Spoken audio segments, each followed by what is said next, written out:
Pope John Paul II allowed the process to begin in the Diocese of Calcutta. With the situation of Pope John Paul II, April the 2nd, 2005, the Pope died. May 13th, the feast of Our Lady of Fatima, also the commemoration of the attempt on his life in 1981. May 13th, the Holy Father announced that he was waiving the 5-year requirement and would allow his vicar of Rome to start the process.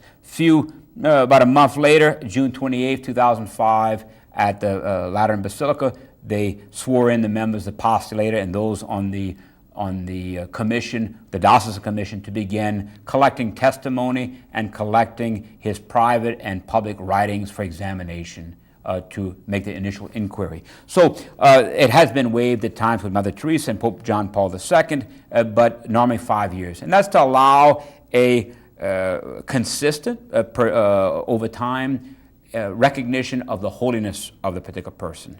Of course, this based on the sensus fidelium, the sense of the faith of the people, that people recognize the holiness of holy people. And over time, that kind of, we say, cult, in a good sense, that veneration of that person grows, and we can see it deeply consistent with time. With regard to Pope John Paul II, he was very much hailed as a saint prior to his death. I was there at his funeral in Rome, and loud cries from around was Santo Subito, Santo Subito. They canonized him immediately, Saint Subito, right now.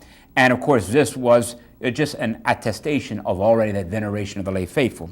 So after 5 years, the bishop of his diocese can start a process collecting private and public writings of that particular person, collecting testimonies about the person's life, and then having a commission to review that, to study that, and to make a judgment about that person's virtues. Did they live virtues? And all of them, faith, hope, and charity, and they infuse moral virtues in a heroic fashion.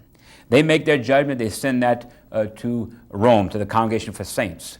That particular document, all that data is sent over, all these boxes. I think there were 4 boxes with thousands and thousands of pages for Pope John Paul II, sealed, sent from the Diocese of Rome, the Vicariate, over to the Congregation for Saints. Then a theological commission starts, and they write what they call a positio, a position on the virtues and the life of that person.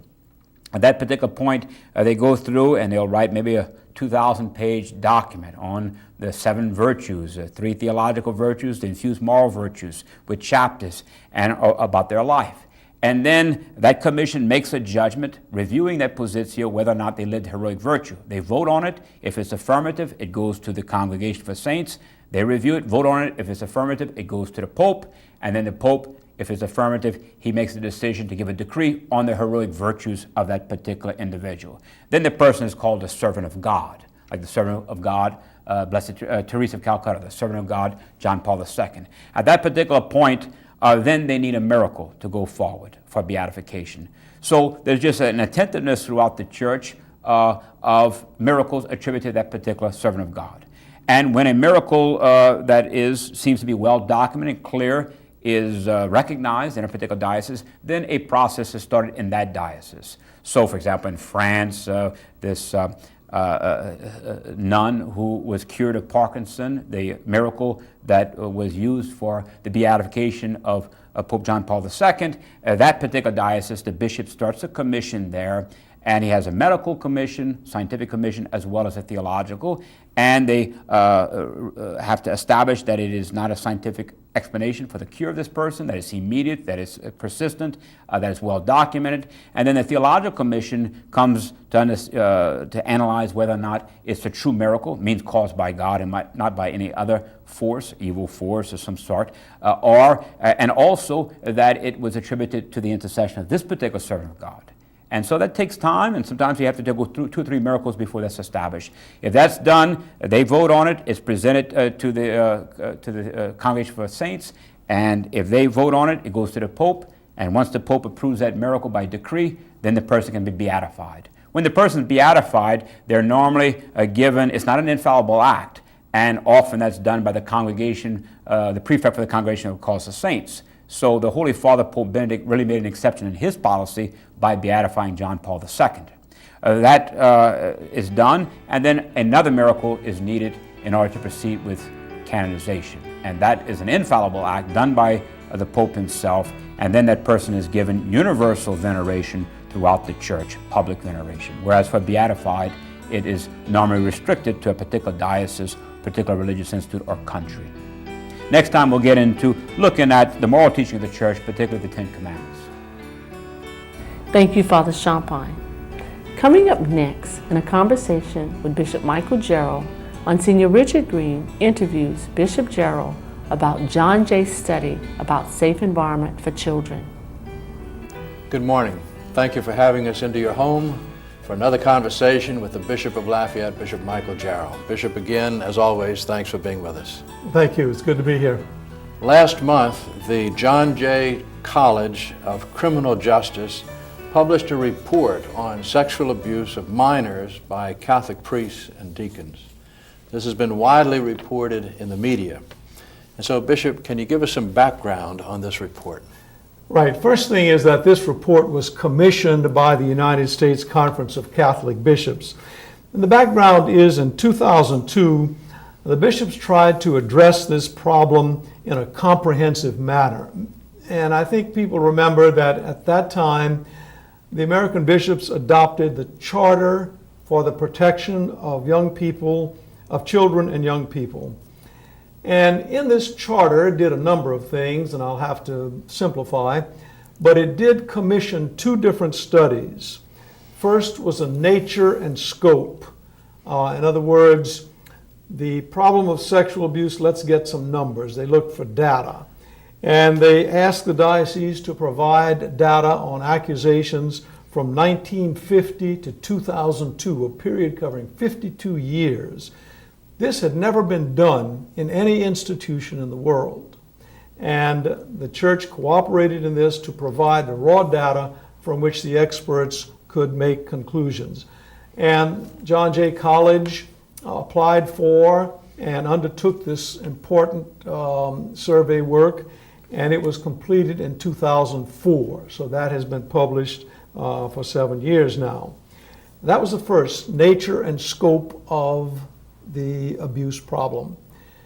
The second study, the one published last month, was the causes and context. It went into a little more depth. What was happening in the church? How could these things happen? What was the context of it? What were the causes of it? So they were able to study that problem and come up with some conclusions. And Bishop Jarrell, what were the findings of these studies? Well, many, and I can again single out only a few.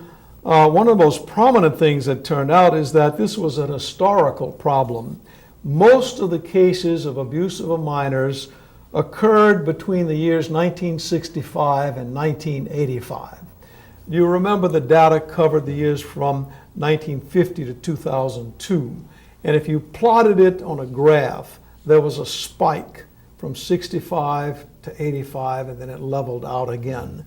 So it's not something that has been increasing or decreasing. There was a definite pronounced spike in those 20 years. Mm-hmm. So that's one thing.